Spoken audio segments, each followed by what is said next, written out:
오늘은 이삭의 믿음이라는 제목으로 말씀을 드리겠습니다. 창세기 26장 12절로 15절에 이삭이 그 땅에서 농사하여 그 해에 100배나 얻었고 여호와께서 복을 주심으로 그 사람이 창대하고 왕성하여 마침내 거부가 되어 양과 소가 떼를 이루고 종이 심이 많음으로 블레셋 사람이 그를 시기하여 그 아버지 아브라함 때에 그 아버지의 종들이 판 모두 우물을 막고 흙으로 메웠더라. 아멘. 인간이라면 다 부자가 되고 싶어 합니다. 여러분 부자 되고 싶죠? 네. 인간의 욕망은 지금 우리 시대의 자본주의에 사는 시대뿐만 아니라 성경 시대에도 부자가 되고 싶어 하는 욕망이 아주 컸습니다. 물질적인 축복을 받는다는 것, 믿음의 한 중요한 일부분이라 이렇게 생각합니다. 그러나 모든 사람이 다 부자가 되는 건 아니지만은 그래도 우리에게 주어진 그 축복의 약속을 받고 조금 풍요롭게 사는 것은 하나님의 뜻이라고 할 수 있겠습니다. 그래서 오늘 이삭의 믿음을 우리가 한번 살펴보고 우리가 어떻게 믿음을 갖고 신앙생활을 하는 것이 부유하게 사는 길인가 하는 것을 한번 생각해 보도록 하겠습니다. 이삭은 아브라함의 아들로 태어났어요. 아브라함은 믿지 않는 아버지한테서 자기 혼자 하나님을 만난 사람이에요. 근데 이삭은 아브라함이 이미 하나님을 믿었기 때문에 믿음의 가정에서 태어났다고 볼 수가 있고 2대째 믿음의 가정이라 이렇게 볼 수가 있겠습니다. 되게 믿음의 가정들은 평탄합니다. 그래서 이삭은 이렇게 보면 뭐 특별한 게 없는 사람이에요. 그죠? 평범합니다. 네. 뭐 이렇게 뭐 아주 그냥 요란벅적한 게 없어요. 그냥 평범합니다. 물론 어려움이 왜 없었겠습니까? 자식들이요, 자식 농사가 잘 안 됐어요. 그냥 태중에 있을 때부터 쌍둥이 태어났는데 자식들이 그렇게 속을 썩였어요. 그러니까 조금 부유한 거는 우리가 참 부럽긴 한데 자식들이 속을 썩였다고 하는 것은 좀 우리는 안 그랬으면 좋겠다 하는 생각이 듭니다. 그런데 인간이 말이죠, 다 가질 수는 없는 거예요. 좀 부를 갖게 되면 자식들이 또 싸워. 왜? 그 부 때문에 싸우는 거예요. 내가 서로 갖겠다고 싸우게 돼. 그러니까 어떤 면에서는 부가 너무 지나치게 없다고 한탄할 만한 일은 아니에요. 그저 부 없이 평범하게 살 때에 자녀들이 우애가 있을 수가 있어요. 그러니까 너무 부하지 않다고 그렇게 실망할 필요는 없다 이런 생각을 하게 됩니다.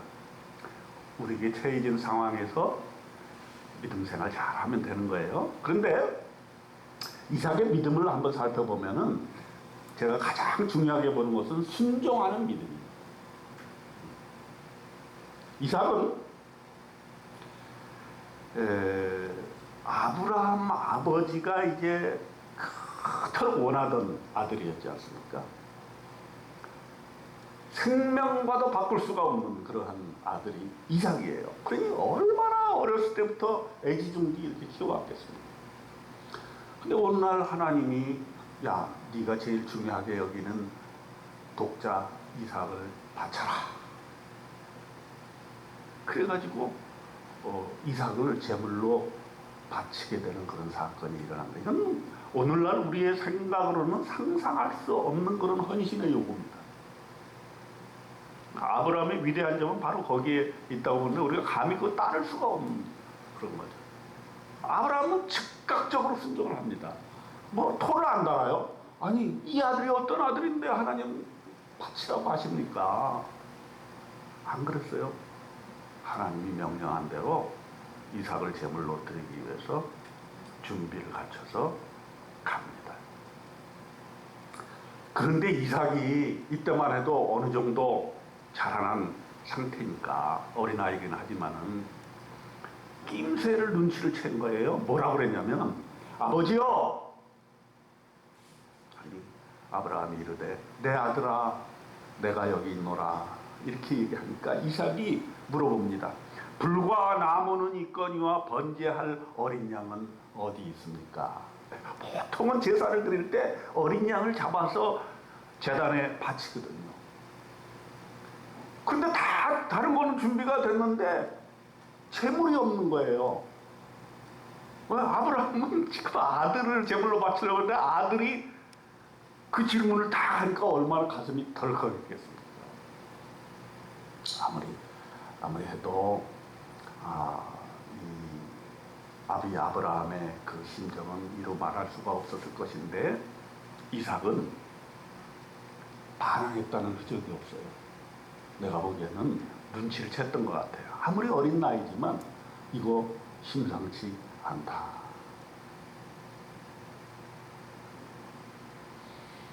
창세기 22장 8절로 9절에 보면은 아브라함이 이르되 내 아들아 번제할 어린 양은 하나님이 자기를 위하여 친히 준비하시리라. 말을 살짝 비껴나가죠. 두 사람이 함께 나아가서 하나님이 그에게 일러주신 곳에 이른지라 이에 아브라함이 그곳에 제단을 쌓고 나무를 버려놓고 그 아들 이삭을 결박하여 제단 나무 위에 놓고 그 손을 내밀어 칼을 잡고 그 아들을 잡으려고 하니 제물로 바치려고 결박을 했다. 그런데 이삭은 거기에 대해서 뭐 반항하거나 거부하거나 도망가거나 그러지 않았어요. 참 이거는 이삭이 가지고 있는 하나의 그 순종하는 믿음의 표본이 아닌가 생각이 들어요. 이러한 믿음의 어떤 순수성이 있기 때문에 하나님이 좋아하신 것 같아요. 아버지 아브라함의 믿음을 믿은 거죠. 아버지가 하라고 하시면은 내가 좀 뜻이 다르더라도 그 말씀에 순종함으로써 하나님의 뜻을 이루는 것이 아니냐 이렇게 생각했던 것 같습니다. 그래서 사실은 이런 믿음이 하나님을 감동시키는 것이다 하는 것이죠. 순종하는 믿음. 그것이 비록 나에게 해가 된다고 여길지라도 손해가 되는 것처럼 느껴질지라도 하나님이 명령하시면 그것을 그대로 받는 믿음이 이삭에게 있었다 하는 것 저와 여러분은 한번 깊이 생각해 봐야 될 것입니다. 그 다음 두 번째로 이삭의 믿음에서 우리가 본받을 것은 신중한 믿음이다 이렇게 말씀드릴 수 있겠어요. 우리는 보통 믿음을 생각할 때 그 결단성이 있고 또 아주 적극적이고 막 기적을 바라고 이런 것만 생각하기가 쉬운데 이삭은 그렇게 뭐 그의 생애에 무슨 대단한 기적을 이루거나 또는 무슨 뭐 평상시 사람이 하지 못하는 일들을 막 일으키거나 이런 믿음이 아니었습니다. 그저 평범하고 그저 아버지 말씀에 순종하고 그저 주어진 일에 대해서 성실하게 일해왔어요. 그리고 결혼할 때가 되어서 배우자를 고르는데도 굉장히 신중했다는 것을 우리가 볼 수가 있겠습니다. 여기 보니까 엄마가 먼저 죽어버렸어요. 엄마 사라가 127세가 되어서 죽었어요. 그러니까 엄마 없이 호랍이 아버지가 이제 장가를 보내게 된 거예요. 엄마는 막벨라 부글의 장사가 되었고 이제 장례식 치른 지 얼마 안 되었는데 홀로 된 아브라함이 나이가 많아 늙어서 이 늦둥이를 장가를 보내야 되겠는데 어떻게 했으면 좋겠는가. 집에 관리를 하던 종을 불렀습니다. 자기의 신복이죠. 창세기 24장 7절에 보면은 하늘의 하나님 여호와께서 그 사자를 너보다 앞서 보내실지라 네가 거기서 내 아들을 위하여 아내를 택하게 될 것이다. 이렇게 하나님의 선택을 갈구하면서 기도했던 것입니다. 그래서 종도 기도하고 아브라함도 기도하고 이삭도 기도했습니다. 순조롭게 배우자를 만나게 해 주옵소서, 은혜를 베풀어 주옵소서. 또 이 종은 이렇게 기도를 해요. 아주 구체적입니다. 소녀가 물을 기르러 나올 때에 마실 물을 요청하면 이렇게 대답하게 해주게 하시옵소서. 마시라. 내가 당신의 낙타에게도 마시게 하리라. 창세기 24장 14절에 이렇게 말씀하십니다. 물을 좀 달라고 얘기한 다음에 그 소녀가 당신만 먹을 뿐만 아니라 당신의 낙타에게도 물을 주겠다. 이렇게 얘기하면 그 여인이 바로 이삭의 아내가 될 사람이다 하는 것을 하나님께 기도를 드렸는데, 그렇게 어떻게 딱 정확하게 일치하는 그런 소녀가 나타나게 되었던 것입니다. 리브가입니다. 리브가. 이렇게 해서 리브가를 만나게 되는데 이삭이 나이 40살이나 되어가지고 이제 리브가를 만나서 결혼을 하게 됐습니다. 창세기 24장 67절에 보면은 이삭이 리브가를 인도하여 그의 어머니 사라의 장막으로 들이고 그를 맞이하여 아내로 삼고 사랑하였으니 이삭이 그의 어머니를 장례한 후에 위로를 얻었더라. 그러니까 아버지 아브라함, 또 중매에 나선 아브라함의 종, 또 여인인 리브가, 또 남편 당사자인 이삭, 모두가 합력하여서 하나님의 뜻을 갈구하고 그 뜻을 이루었던 것입니다. 사실 우리가 이건 하나의 결혼이 하나의 이해였는데 이것이 이삭의 단면을 보여준다 이렇게 볼 수가 있겠어요. 우리가 어떤 일을 하든지 결정을 하게 됐을 때 기도가 필요하다는 거죠.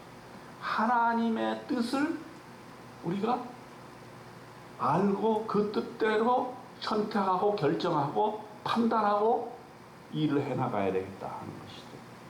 이 이삭은 그렇기 때문에 굉장히 조용하면서도 신중하면서도 기도를 많이 한 사람이었다 이렇게 볼 수가 있겠습니다.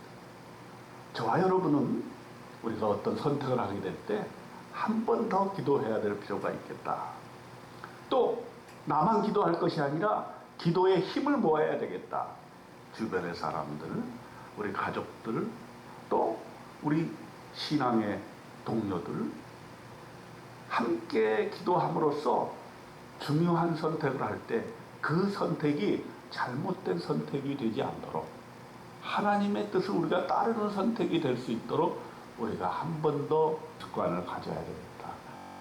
이것을 우리는 이삭을 통해서 알게 되는 것입니다. 그 다음에 이삭을 통해서 어떤 믿음, 고난을 이겨내는 믿음을 우리가 볼 수 있겠다 하는 것입니다. 이삭은 서두에서도 제가 말씀드렸습니다마는 자식 농사에 어려움이 있었습니다. 처음에 결혼을 했는데 자식이 안 생기는 거예요. 그래서 20년간이나 자식 없이 생활했습니다. 그 나이가 60세가 됐어요. 그때 하나님이 기도의 응답을 주셨는데 에서와 야곱이 쌍둥이로 태어나게 된 거죠. 근데 이상하게 뱃속에 있을 때부터 서로 막 싸우는 거예요. 성경에 보면은 그 아들들이 그의 태 속에서 서로 싸우는지라. 그래서 급기야는 팥죽 사건이 터져요. 동생 야곱이 재산이 탐났던 거예요. 그래서 형의 장자권을 내가 탈취를 해야 되겠다 이렇게 생각을 하고 형을 속여가지고 팥죽 한 그릇에 장자의 명분을 사게 됩니다. 왜 그럴까요? 재산 때문이에요. 여러분, 우리가 어떤 재물을 많이 갖는 것도 좋은 것이지만 그 재물 때문에 시험에 들게 되는 경우가 많은데 그것의 가장 하나의 결과가 뭐냐면은 자식들이 그 재물에 대해서 싸우게 된다 하는 것입니다. 사실 자녀는 우리 마음대로 되는 것이 아니라는 걸 여러분은 너무 잘 알 겁니다. 그래서 우리는 자녀를 위해서 기도할 수밖에 없고 자녀를 놓고 우리가 하나님께 매달릴 수밖에 없는 것입니다. 자녀는 사실 우리의 소유가 아닙니다. 보통 예수 믿지 않으면 자녀가 내 것처럼 내 마음대로 막 하려고 들잖아요. 그러면 문제가 생기는 거예요. 그러나 우리는 자녀일지라도 그것은 나의 소유가 아니고 하나님이 나에게 맡겨주신 것이라는 것을 알기 때문에 우리는 내 마음대로 할 수가 없는 거예요. 하나님의 뜻대로 하는 거예요. 그리고 자녀가 내 말을 잘 안 들을 때 우리는 억지로 그를 우리 마음대로 만드는 것은 하나님의 뜻이 아닙니다. 하나님께서 때가 될 때에 그때에 그 자녀가 분명히 하나님의 뜻대로 될 것을 우리는 믿고 간구하고 기도할 뿐인 것입니다. 그래서 이 이삭이 자녀 문제 때문에 평생의 마음앓이를 하고 고통을 당하게 되는데 우리도 미리부터 하나님 앞에 자녀 문제를 위해서 기도하고 자녀가 올바른 길을 갈 수 있도록 자녀가 내 신앙을 잘 이어받을 수 있도록 그렇게 기도해야 될 줄로 생각이 듭니다. 그 다음에 오늘의 피날레입니다. 물질적인 복을 받은 그러한 믿음을 이삭은 가지고 있어요. 우리 모두가 소원하는 바죠. 오늘 본문에 보니까 창세기 26장 12절로 14절에 이삭이 그 땅에서 농사하여 그 해에 100배나 얻었다. 이야, 씨를 뿌려서 100배나 얻었다 하면 이건 굉장한 거죠. 여러분 혹시 주식 투자 하시는 분이 있을지 몰라요. 요즘 뭐 안 하는 사람이 없더라고. 주식 투자해가지고 100배의 수익을 얻으면요, 그거는 신문에 날 정도 되는 거예요. 한 배 정도 든 건 대박을 터뜨리는 거죠. 요즘 뭐 비트코인이나 코인 투자해가지고 요즘 어려움을 겪는 분들이 많이 있잖아요. 그것은 이제 주식보다 더 몇 배나 더 커지지만 또 폭락했을 때는 엄청난 손해를 보게 되는 그런 것이죠. 근데 이 이삭은 100배나 수확을 얻었다는 거예요. 참, 여러분들에게 그런 축복이 있길 바랍니다. 네, 하나님께서 사실 우리가 믿음을 갖게 되면은 그런 약속이 우리 안에 있는 거예요. 그래서 우리가 물질적인 축복도 하나님께서 주실 것인데 왜 그것을 받지 못하는가 우리가 한번 생각해 볼 필요가 있어요. 그리고 항상 하나님께 기도해야 됩니다. 물질의 축복을 주시고 그 축복을 받기 위해서 내가 어떤 자세로 신앙생활을 해야 되는가 하는 것을 보게 되는데, 지금까지는 이삭이 어떻게 했다 그랬어요? 순종했다 그랬죠. 또 어려움이 왔을 때도 그것을 끝까지 참고 인내하는 믿음을 가졌다고 그랬습니다. 그리고 이제 이런 물질적인 축복이 받게 되면은 세상 사람들의 질투가 있게 됩니다. 여기 보니까 창세기 26장 15절에 보니까 블레셋 사람이 그를 시기했다. 블레셋 사람들이 가만히 있는 이삭을 건드렸어요. 그 아버지 아브라함 때에 그 아버지의 종들이 판 모든 우물을 막고 흙으로 메웠더라 그랬습니다. 잘되고 축복받고 뭔가 잘 될 것 같으면 주변에 질투하는 사람들이 생겨요. 이것이 사람의 이치인 것 같아요. 재산이 많거나 삶이 창대해지거나 그러면 질투도 많아진다는 것입니다. 이것이 세상의 이치인데 여기에 넘어지지 않아야 된다는 것입니다. 이삭은 이런 질투를 받고서도 자기의 길을 묵묵하게 믿음의 길을 갔습니다. 창세기 26장 18절에 보면은 이삭이 그곳을 떠나 그랄 골짜기에 장막을 치고 거기 거류하며 그 아버지 아브라함 때 팠던 우물들을 다시 팠으니 이는 아브라함이 죽은 후에 블레셋 사람들이 그 우물들을 메웠습니다. 무슨 말이에요? 이삭이 잘 되나가니까 블레셋 사람들이 와서 우물을 다 막아버리고 방해를 했단 말이에요. 그러면 그거 싸워야 되잖아요. 전쟁을 해야 되잖아요. 근데 이삭은 전쟁했다, 싸웠다는 얘기가 없어요. 참으로 참 독특한 신앙의 모습이다 이렇게 볼 수가 있어요. 오히려 막으면 다른 데로 갔어요. 다른 데로 가서 다시 우물을 파가지고 거기서 또 생활을 했던 것이죠. 사실 우리가 인생을 살다 보면 나를 시기 질투하고 아무런 이유 없이 나를 해코지하고 그런 사람들이 왜 없습니까? 여러분 사회생활 하다 보면 많이 겪지 않습니까? 그러면 우리가 믿음의 사람으로서 어떠한 태도를 취해야 되는가? 이건 매우 우리가 삶에 있어서 중요한 문제라고 볼 수가 있습니다. 물론 그들과 대적해서 싸우고 그들과 함께 견주고 이렇게 하는 것도 필요할 때가 있겠습니다만은 이삭은 그런 방법을 취하지 아니하고 적을 만들지 아니하고 다투지 아니하고 자기의 갈 길을 갔다는 것입니다. 새로운 길을 갔다는 거예요. 창세기 26장 22절에 보면은 이제는 여호와께서 우리를 위하여 넓게 하셨으니 이 땅에서 우리가 번성하리로다 하였다. 즉 지금 여기에 어떤 사람들이 나의 일을 막으면 다른 길을 가고 그렇게 함으로써 계속 자기의 영역을 확장해 나갔던 것입니다. 어떤 면에서는 그렇기 때문에 질투받고 견제받고 도전받는 것이 그 사람의 영토를 확장하는 데 더 도움이 되었다. 이렇게도 볼 수가 있겠습니다. 그러므로 우리가 항상 나를 좋아하는 사람만 있는 건 아니잖아요. 나를 해코지하고 질투하고 나에게 대해서 도전하는 그런 사람들을 이삭처럼 그들을 떠나서 다른 영역을 개척해 나가는 그런 마음의 여유, 믿음의 여유도 있어주면 좋겠다 하는 것입니다.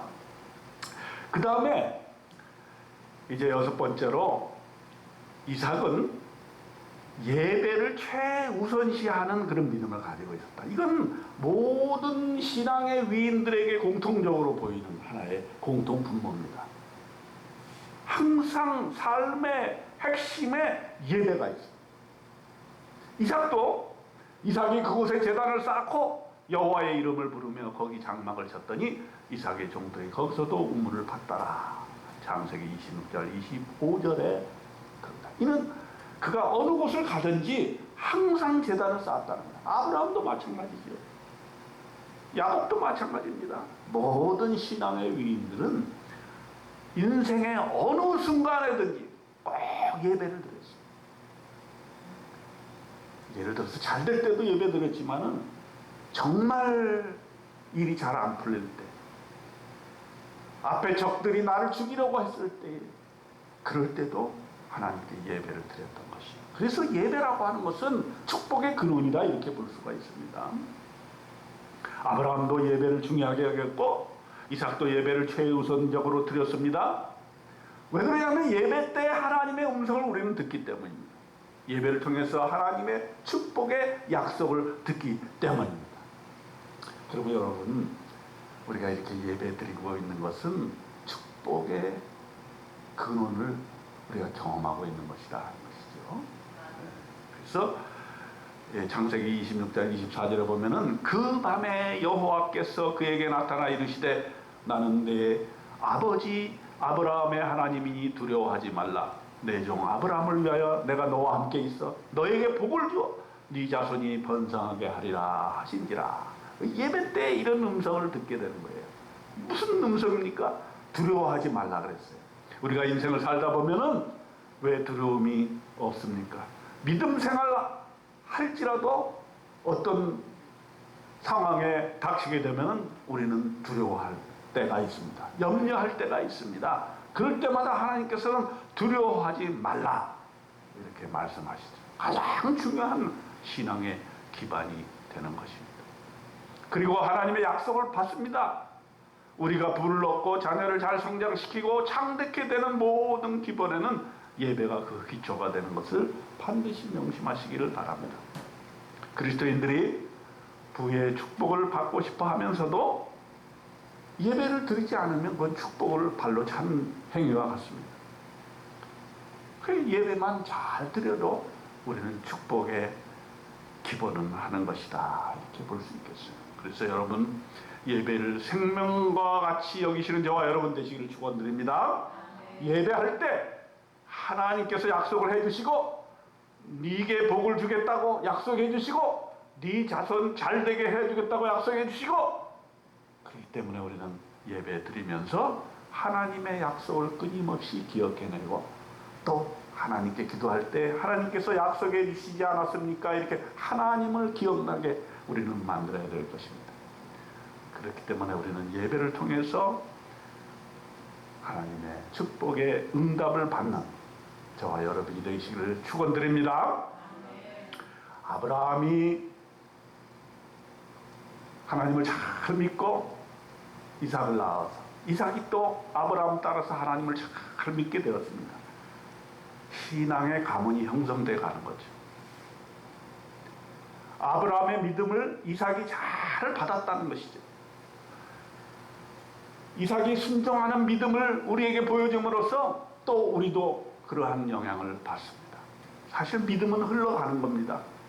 그래서 우리가 자녀를 대할 때에 자녀가 이랬으면 좋겠다, 저랬으면 좋겠다, 이렇게 해라 저렇게 해라 하는 것도 중요하지만 내가 먼저 믿음을 잘 갖는 것이 중요해요. 왜냐하면 믿음이라고 흘러가기 때문입니다. 내가 잘 믿으면 그게 자식에게 흘러가요.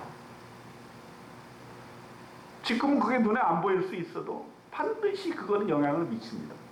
그러면 여러분, 우리 자녀가 잘 되기를 원하시면 먼저 내가 예수 잘 믿고 예배를 잘 드리면 됩니다. 그것이 축복의 길입니다. 우리가 재물이 많아지고 싶고 부하게 되고 싶고 물질적인 축복을 받게 될 것 같으면은, 그렇게 원한다면 그렇게 믿음 생활을 하면 됩니다. 하나님께서는 결코 약속을 안 지키신 법이 없어요. 네. 이삭에게 약속해 주신 믿음, 아브라함에게 약속해 주신 믿음, 반드시 너에게 복을 주리라, 반드시 너의 자녀가 잘되게 하리라, 너의 이름을 창대케 하리라, 이렇게 약속해 주신 것처럼 그것은 우리에게 주시는 약속이에요. 그렇기 때문에 우리는 하나님의 약속을 있는 그대로 믿으시고 그 말씀이 말씀 그대로 된다 하는 믿음을 가지시고 오늘 하루도 축복받은 인생 사시기를 주님의 이름으로 축원드립니다. 하나님 아버지, 이삭의 순종의 믿음을 본받게 하여 주시옵소서. 그 순종의 믿음이 자녀에게 흘러가게 도와주시옵소서. 그래서 믿음의 가문을 우리가 만들어 나가게 도와주시옵소서. 우리의 자손들이 나의 믿음을 본받아 하나님의 복을 받는 자녀들이 되게 하여 주시옵소서. 재물의 축복도 주시기 원합니다. 창대케 되는 축복도 주시기를 원합니다. 이게 우리만 잘 사는 것이 아니라 정말 하나님의 사업도 하고 교회를 위해서도 열심히 봉사하고 또 우리 자녀들도 잘되게 하는 길인 줄을 믿습니다. 하나님, 예배를 통해서 하나님의 약속을 알게 되고 그 약속이 반드시 지켜질 것을 믿고 실현되는 놀라운 인생의 기적을 체험하는 우리 되게 도와주시옵소서. 예수님의 이름으로 기도드립니다. 아멘.